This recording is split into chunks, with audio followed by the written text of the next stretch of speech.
Kemudian masuk kepada surah Ali Imran yang berjumlah 200 ayat daripada Al-Quranul Karim. Surah Ali Imran juga adalah surah Madaniyah.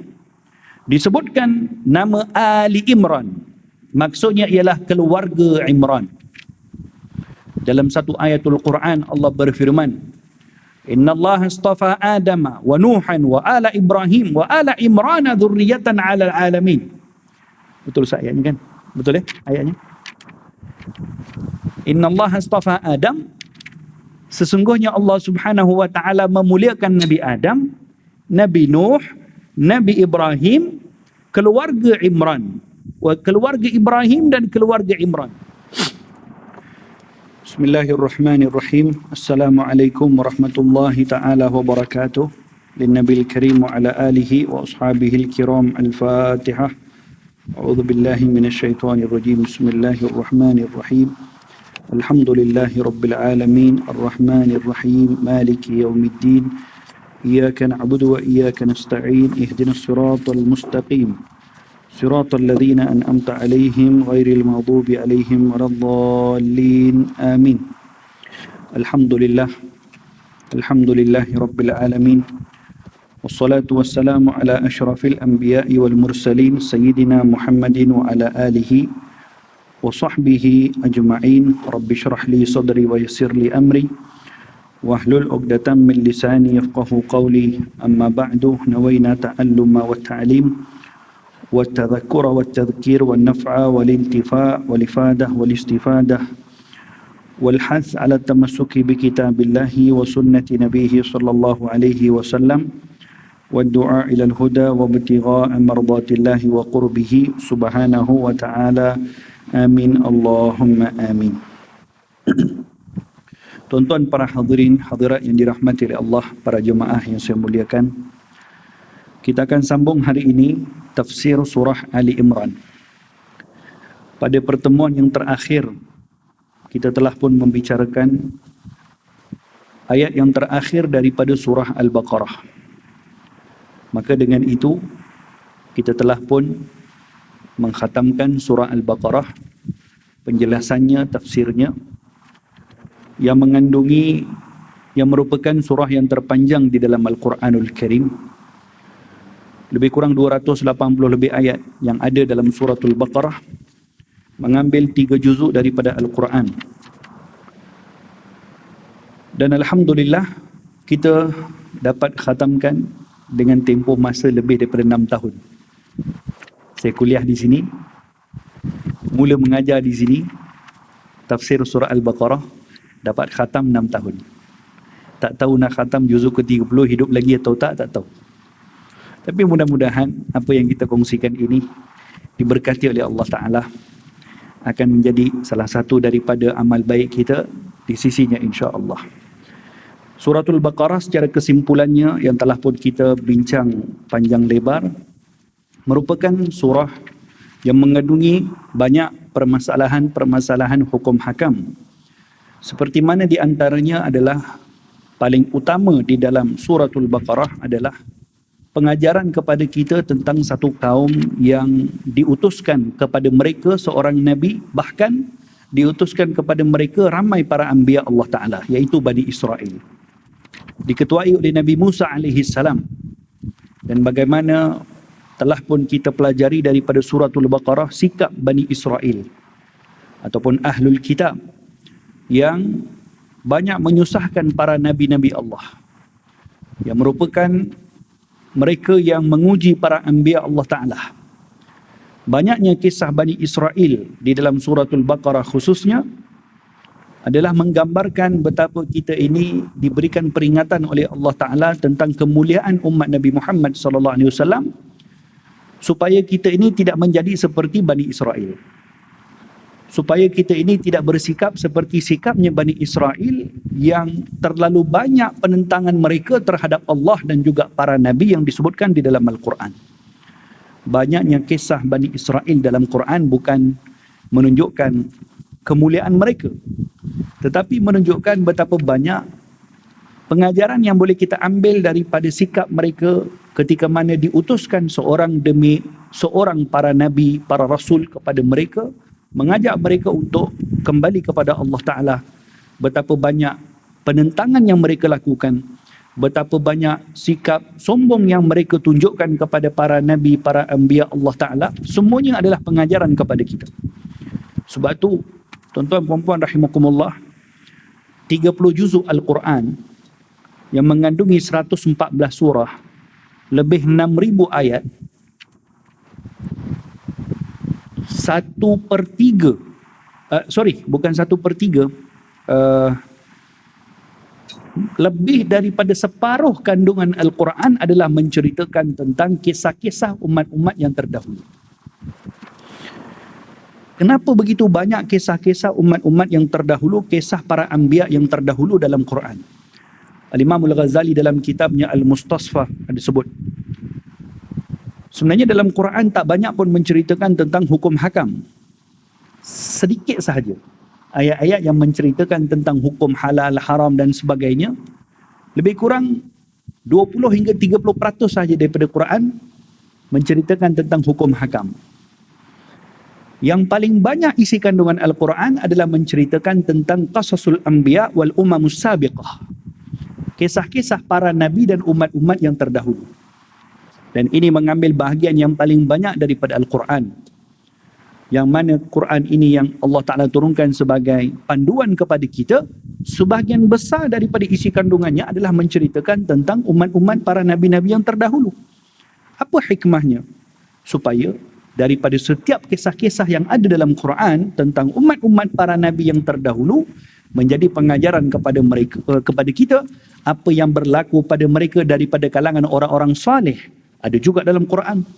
Seperti kisah Sayyidatina Maryam alaihi salam dalam surah Ali Imran yang akan kita bincangkan muqaddimahnya hari ini. Seperti kisah Ashabul Ukhdud, ada seorang wanita salihah. Seperti kisah Ashabul Kahfi. Ini semua adalah kisah orang-orang saleh dalam Quran daripada kalangan umat yang terdahulu. Demikian dalam Quran juga banyak kisah-kisah orang-orang yang terdahulu daripada kalangan mereka-mereka yang dilaknat oleh Allah Subhanahu wa taala. Cukup banyak. Seperti kisah Bani Israel, kisah kaum para nabi yang terdahulu, kaum Samud, kaum Ad dan sebagainya. Ini semua mereka-mereka yang dilaknat oleh Allah Taala yang kufur kepada para nabi mereka. Maksudnya daripada kisah para nabi yang terdahulu, kisah umat para nabi yang terdahulu, ada yang kita boleh lihat dari aspek positifnya ataupun dari aspek negatifnya. Pengajaran baik pun kita boleh ambil daripada umat-umat yang terdahulu, daripada kalangan orang-orang saleh pun banyak juga. Demikian tidak kurang juga daripada mereka-mereka yang dilaknat oleh Allah Subhanahu wa taala. Demikian suratul Baqarah menceritakan tentang kisah Bani Israel dan Nabi Musa alaihi salam, penentangan Bani Israel kepada Nabi Musa alaihi salam.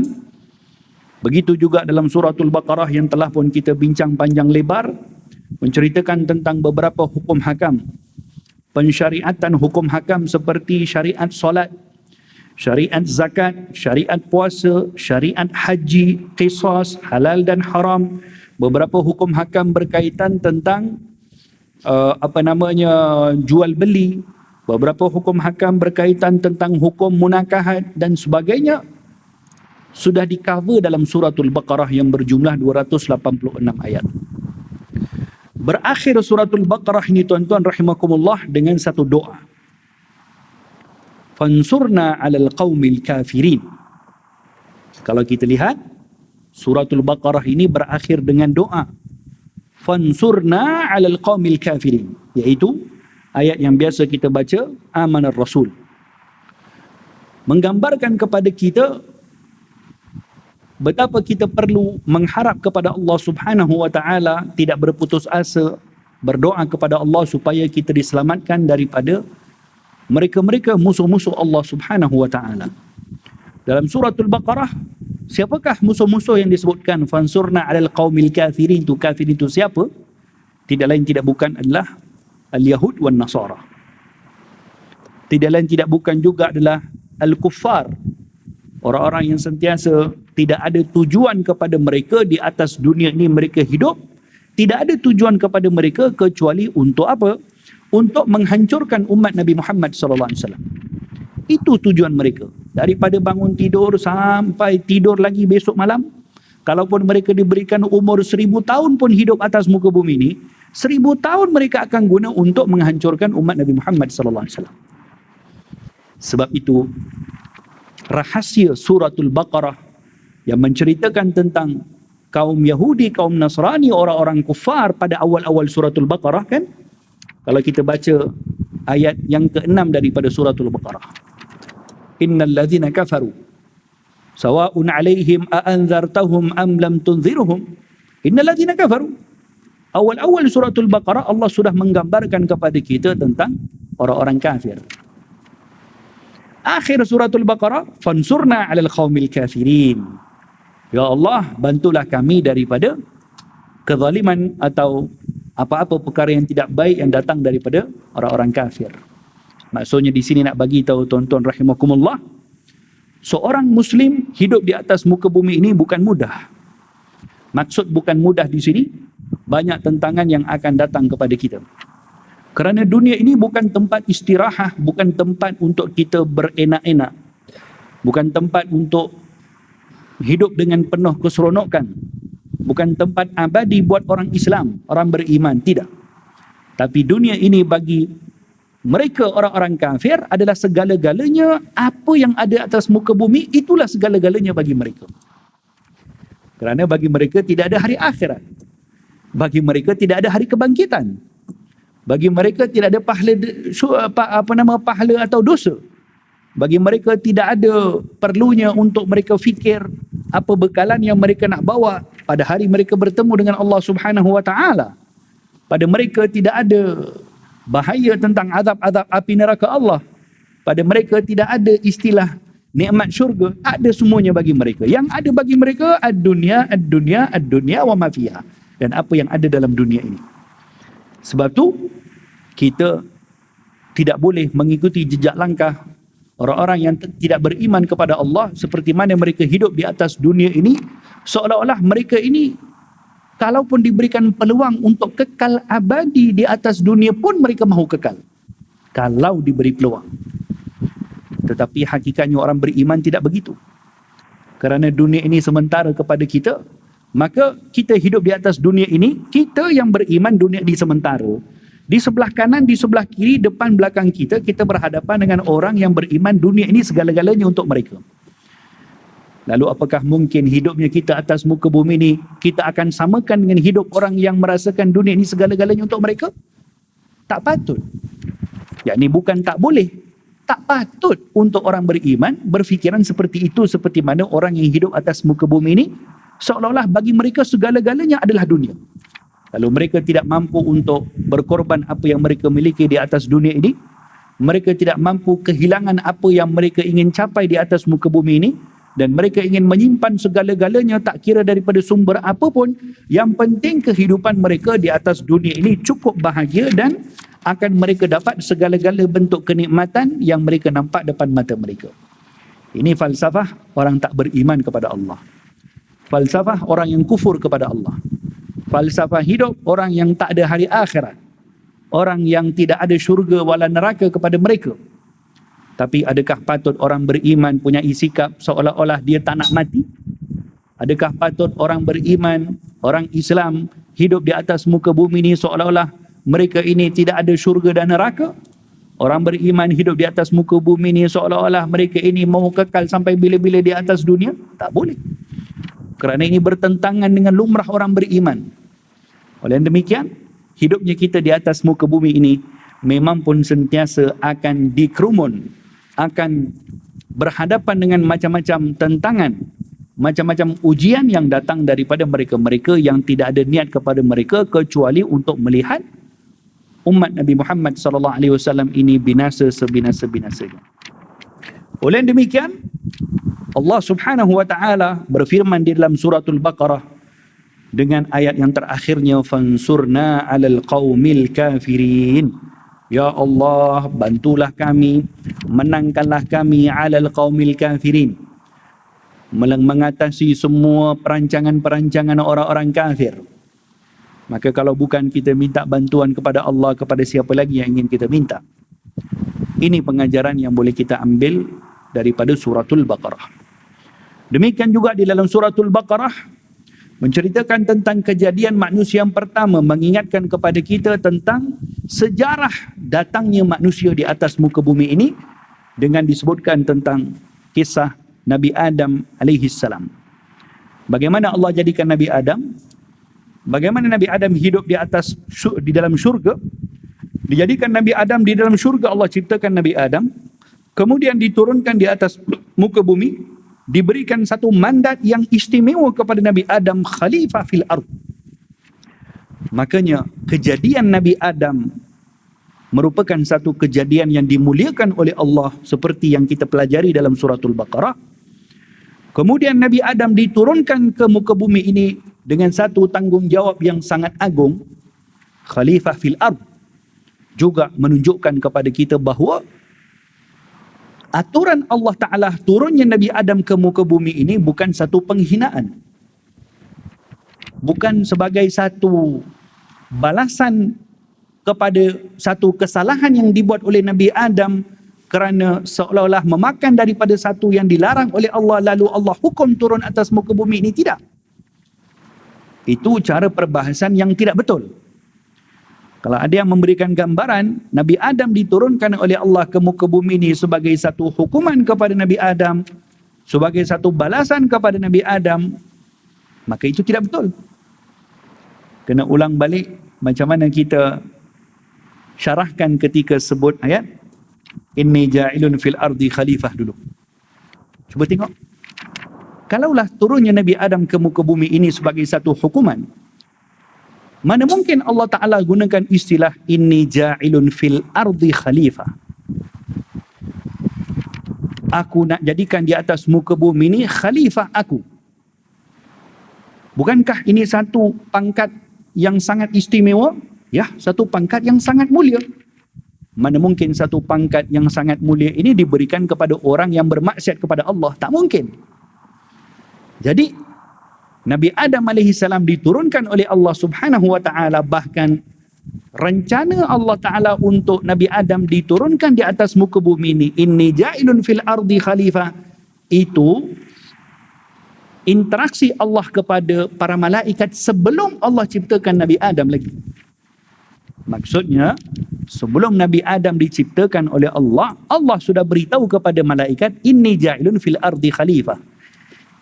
Makhluk yang akan aku ciptakan Adam ini tujuannya adalah jadi khalifah di atas muka bumi, bukan untuk hidup dalam syurga. Jadi maksudnya kejadian Nabi Adam AS memakan daripada buah ini adalah satu aturan yang diaturkan supaya hanya menjadi asbab untuk diturunkan ke atas muka bumi. Maka utusan Nabi Adam AS ke muka bumi ini sebagai membawa satu tanggungjawab yang sangat agung, khalifah Allah Subhanahu Wa Ta'ala.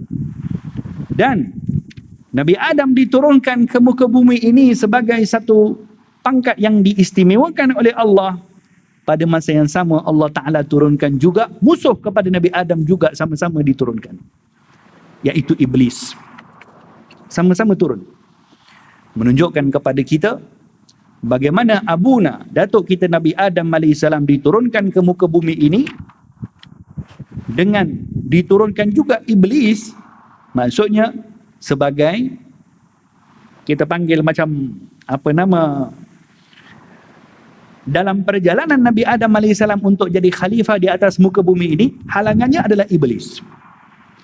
Jadi manusia ini dengan halangan daripada Iblis dan syaitan dan apa nama keturunannya tidak akan berpisah sampai hari kiamat.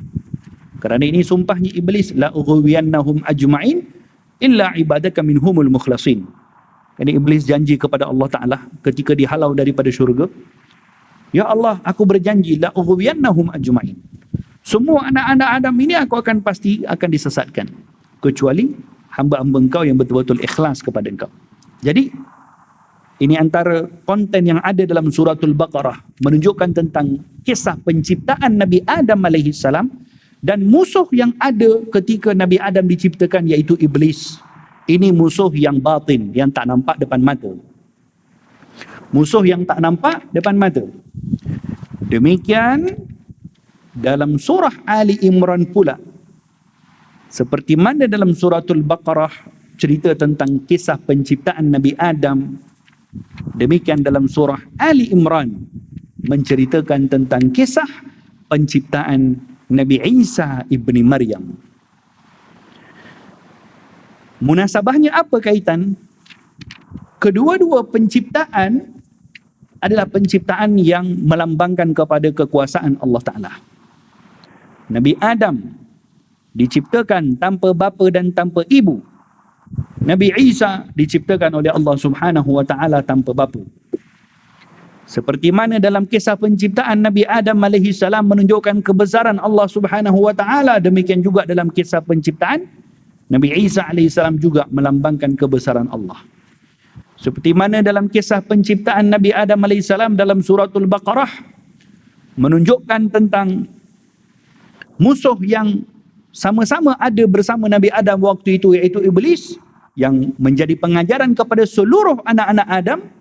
Demikian juga dalam penciptaan Nabi Isa alaihi salam juga tidak terlepas daripada musuh, iaitu Bani Israel. Dalam kisah Nabi Adam, musuh yang batin. Dalam kisah Bani Israel, musuh. Dalam kisah Nabi Isa, musuh yang zahir. Munasabah di antara suratul Baqarah dan surah Ali Imran yang saya ingin sampaikan pada muqaddimah hari ini. 286 ayat surah Al-Baqarah selesai, masuk kepada surah Ali Imran yang berjumlah 200 ayat daripada Al-Quranul Karim. Surah Ali Imran juga adalah surah Madaniyah. Disebutkan nama Ali Imran, maksudnya ialah keluarga Imran. Dalam satu ayatul Quran Allah berfirman, Inna Allah astafa Adama wa Nuhan wa ala Ibrahim wa ala Imran dhurriyatan ala alamin. Betul ayatnya kan? Betul ayatnya? Inna Allah astafa Adam, sesungguhnya Allah Subhanahu wa Ta'ala memuliakan Nabi Adam, Nabi Nuh, Nabi Ibrahim, keluarga Imran, keluarga Ibrahim dan keluarga Imran, alal alamin, di atas kedua-dua alam ini. Maksudnya dalam Quran ada keluarga-keluarga yang dimuliakan oleh Allah Ta'ala. Dalam ayat tadi mengkhususkan keluarga Nabi Ibrahim dan keluarga Imran. Keluarga Nabi Ibrahim di sini adalah keluarga Nabi Ibrahim yang terdiri daripada sekian banyak para nabi dan para rasul. Kerana Nabi Ibrahim seorang rasul. Anak kepada Nabi Ibrahim, Nabi Ishak dan juga Nabi Ismail juga adalah rasul.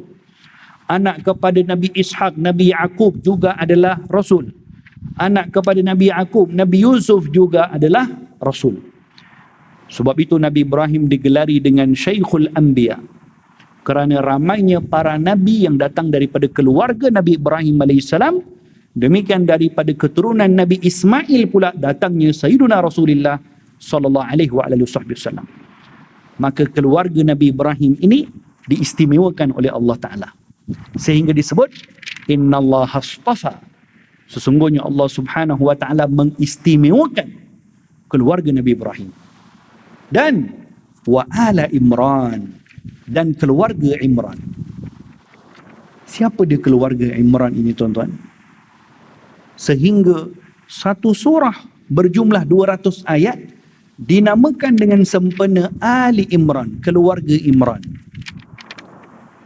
iaitu menceritakan tentang kisah satu keluarga yang daripada keluarga tersebut datangnya seorang wanita yang salihah, seorang wanita yang Allah Ta'ala puji dalam Al-Quranul Karim sebagai wanita yang termulia,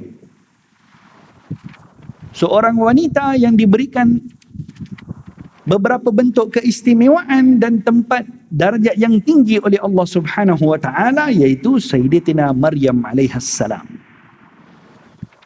Kisah Ali Imran ini puncak kepada kisahnya adalah tentang Sayyidatina Maryam dan juga kelahiran Nabi Isa alaihissalam.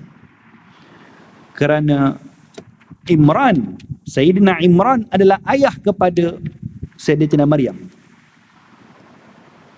Sayyidina Imran ayah kepada Sayyidatina Maryam alaihissalam.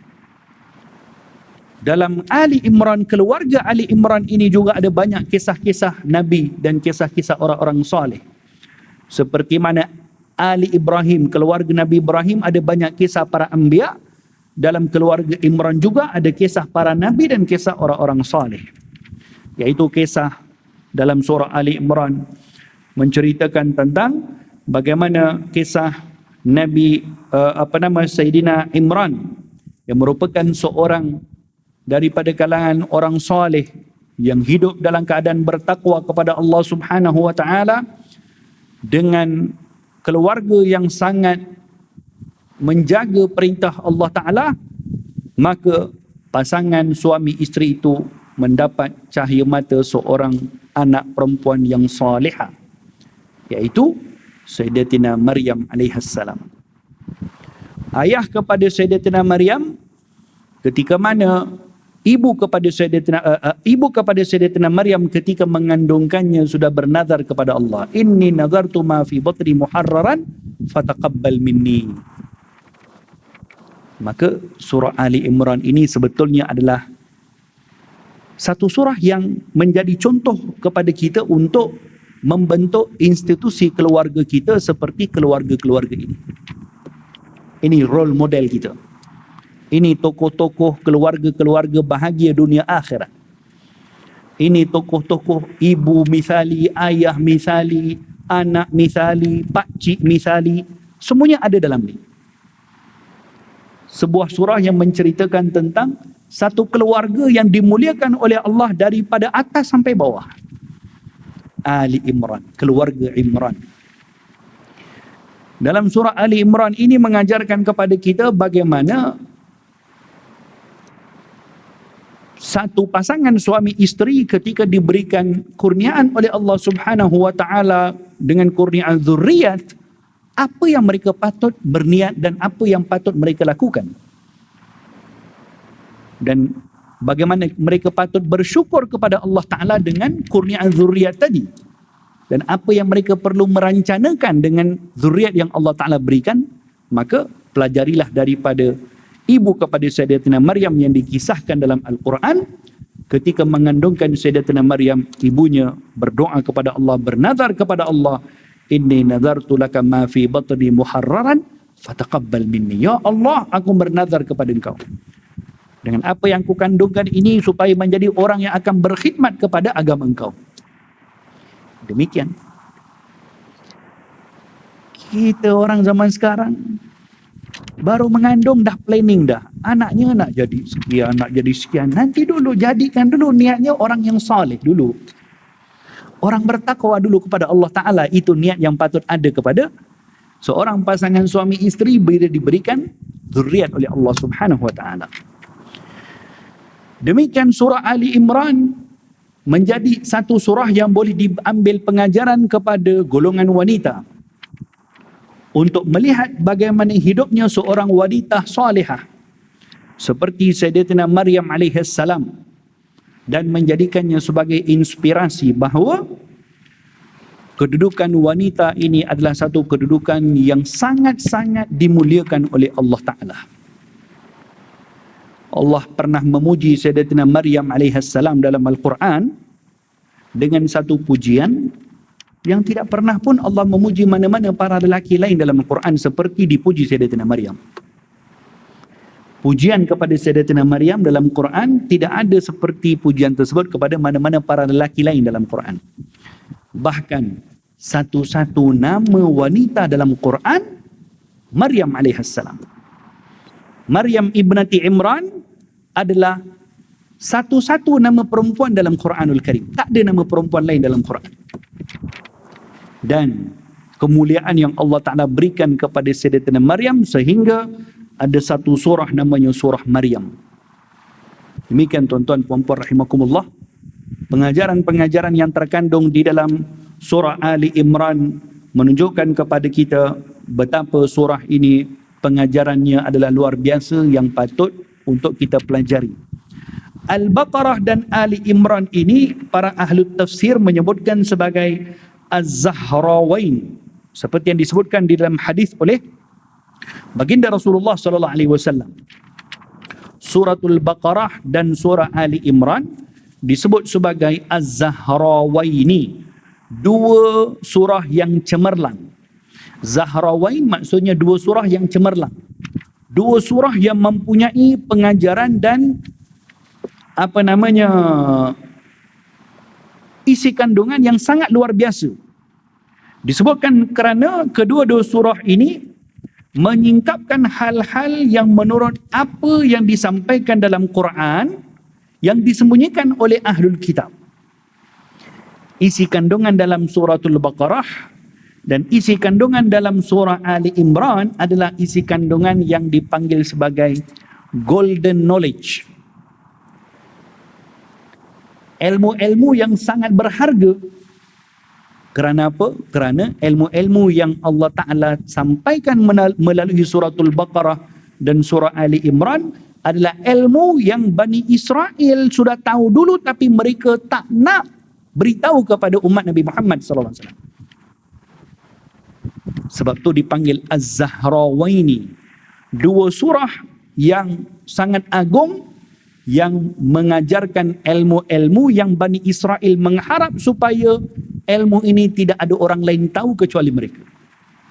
Sebab tu tuan-tuan rahimakumullah, ketika turunnya surah Baqarah dan surah Ali Imran, baginda Rasulullah SAW ketika membacakan surah-surah ini kepada Bani Israel, mereka terkejut. Daripada mana kau tahu perkara-perkara ini semuanya ya Muhammad? Nabi sebutkan ini daripada firman Allah Subhanahu wa taala. Ayat-ayat yang diturunkan oleh Allah. Siapa yang sampaikan kepada engkau ayat ini? Kata Nabi Muhammad SAW, malaikat Jibril. Maka Bani Israel mengatakan, kami ni tak suka Jibril. Kami ni tak suka Jibril. Lepas tu dalam suratul Baqarah ada ayat yang menceritakan bagaimana Bani Israel menzahirkan kebencian mereka kepada malaikat Jibril. Malaikat Jibril tak kisahlah, tak engkau lah benci ke suka ke. Tak ada kesan pun kepada malaikat Jibril. Tapi geramnya Bani Israel kepada malaikat Jibril apa pasal? Sebab malaikat Jibril menurut mereka membocorkan rahasia yang mereka tak nak orang lain tahu. Seperti apa? Seperti rahasia-rahasia yang ada dalam Taurat dan Injil. Seperti kedatangan ataupun kejadian Nabi Isa AS. Menurut Bani Israel yang sudah menyimpang, mereka punya iman bahawa kejadian Nabi Isa ni adalah satu miracle, satu keajaiban yang ada unsur-unsur ketuhanan. Lalu mereka menjadikan Nabi Isa sebagai Tuhan. Ini apa yang mereka bawakan setelah mengubah isi kandungan Taurat dan Injil. Tapi dengan turunnya suratul Baqarah dan surah Ali Imran, ternyata tidak.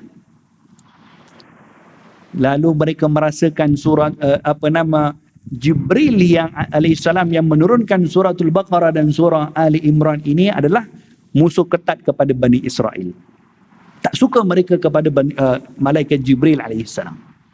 Demikian suratul Baqarah ini dinamakan suratul Baqarah dan surah Ali Imran dinamakan sebagai Az-Zahrawain. Dan dengan turunnya suratul Baqarah dan surah Ali Imran memberikan satu informasi bagaimana lemahnya iman Bani Israel, Ahlul Kitab, ketika mereka bersangka mereka mentuhankan Nabi Isa AS hanya sebab kerana ajaibnya kelahiran Nabi Isa yang dilahirkan tanpa ayah. Kan itu mereka punya point kan? Orang Nasrani, orang Kristian punya point. Ketika mereka menganggap Nabi Isa sebagai Tuhan, kerana mereka anggap ini satu kelahiran yang ajaib. Ada unsur-unsur ketuhanan. Mana mungkin berlaku kelahiran tanpa ayah? Mungkin ke? Tak mungkin kan? Mana boleh berlaku? Tak boleh berlaku kelahiran tanpa ayah. Jadi ini adalah satu kejadian luar biasa yang ada unsur Tuhan. Tapi dalam suratul Baqarah, Allah sebutkan kepada baginda Rasulullah untuk mencabar Bani Israel. Apa cabarannya? Kalaulah hanya kelahiran Nabi Isa menjadikan poin kepada kamu untuk mempertuhankan Nabi Isa kerana Nabi Isa lahir tanpa bapa, bagaimana Nabi Adam AS? Nabi Adam jangankan tak ada bapa, mak pun tak ada. Jadi bukankah kejadian Nabi Adam AS lebih takjub lagi berbanding kejadian Nabi Isa? Lalu kenapa perlu, apa poin kamu untuk jadikan Nabi Isa sebagai Tuhan? Walhal Nabi Adam punya kejadian lebih lagi patut kamu takjubkan. Maka ini semua yang disebutkan dalam surah kedua-dua ini, Suratul Baqarah dan surah Ali Imran, yang mencabar kepada Bani Israel ataupun golongan Nasrani yang menganggap Nabi Isa sebagai anak Tuhan, yang memberikan unsur-unsur ketuhanan kepada Sayyidina Isa AS. Allah berfirman menyebutkan kejadian Nabi Isa AS adalah seperti mana kejadian Nabi Adam AS. Bagaimana Allah Ta'ala mampu untuk jadikan Nabi Adam AS tanpa bapa dan tanpa ibu, maka demikian Allah jadikan Nabi Isa AS tanpa bapa. Tidak ada sebab untuk dijadikan sebagai Tuhan. Sebab itulah Bani Israel cukup tidak senang dengan malaikat Jibril ketika menurunkan suratul Baqarah dan juga surah Ali Imran. Bismillahirrahmanirrahim. Alif Lam Mim. Kalau bacaannya lebih tepat, lam tu dibaca 4 atau 6 harakat, mim juga dibaca 4 atau 6 harakat. 4 hingga 6 harakat. Alif Lam Mim. Tuan-tuan rahimakumullah. Al-Quranul Karim, tidak ada satu pun bahagian daripada Quran yang datang daripada ijtihad atau akalnya Nabi Muhammad SAW, kecuali semuanya adalah tauqifi min Allah. Semuanya adalah diturunkan oleh Allah Subhanahu wa taala, seperti mana diturunkan oleh Allah, maka Nabi Muhammad SAW sampaikan kepada umat. Tidak ada sedikit pun daripada bahagian Al-Quran yang ada campur tangannya Rasulullah SAW untuk mengubah, tak ada. Buktinya apa? Ada banyak daripada isi kandungan Al-Quran, khususnya permulaan beberapa surah-surah Al-Quran yang dimulakan dengan dipanggil al-huruf al-muqatta'ah. Apa itu huruf al-muqatta'ah, tuan-tuan? Iaitu huruf sebahagian surah-surah daripada Quran yang dimulakan dengan beberapa huruf. Ada surah yang dimulakan ayat pertamanya dengan satu huruf. Qaf, Nun, satu huruf dia. Ada surah yang dimulakan dengan dua huruf. Yasin, dua huruf. Hamim, dua huruf. Taha, dua huruf. Saya Taha pun ada hari ini, Masya Allah, ahlan wa sahlan. Ini semua surah-surah yang dimulakan dengan dua huruf. Ada surah-surah yang dimulakan dengan tiga huruf. Seperti surah Ali Imran, Alif Lam Mim, Alif Lam Ra. Ada surah yang dimulakan dengan 4 huruf. Apa contohnya? Alif Lam Mim Ra. Ada surah yang dimulakan dengan 5 huruf. Ha Mim Ain Sin Qaf. Maka adanya permulaan surah dengan seperti ini menunjukkan bukti Quran ini exactly tak ada sedikit pun perubahan, kecuali semuanya adalah datang dari Allah Subhanahu wa taala. Ada tempat yang dimulakan Alif Lam Mim dengan huruf Alif Lam Mim, kita baca Alif Lam Mim. Ini surah Ali Imran, mulanya Alif Lam Mim. Cara bacanya Alif Lam Mim. Ada tempat lain dalam Quran dimulakan juga dengan 3 huruf ni, Alif Lam Mim, tapi kita tak baca Alif Lam Mim, kita baca Alam.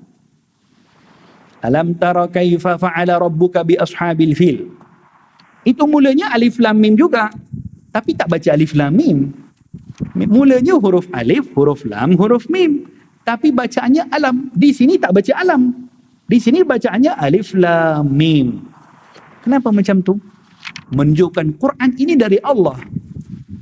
Tak ikut logik manusia. Kalau ikut logik manusia, kenapa di sini baca Alif Lam Mim, tapi surah Al-Fil baca Alam? Kan logik manusia boleh fikir macam tu, kan senang semua baca Alam.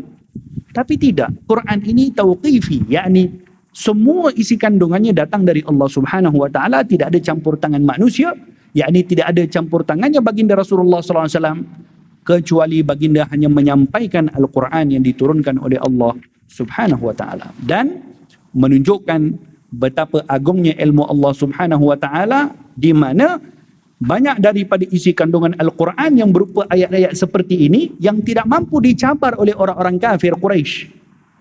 Orang-orang kafir Quraisy di Makkah ini mereka yang sangat mahir dalam ilmu bahasa Arab. Tapi bila turun ayat-ayat macam ni, ada alif lam mim, ada nun, ha mim, ain, sin, qaf, mereka pun pening kepala.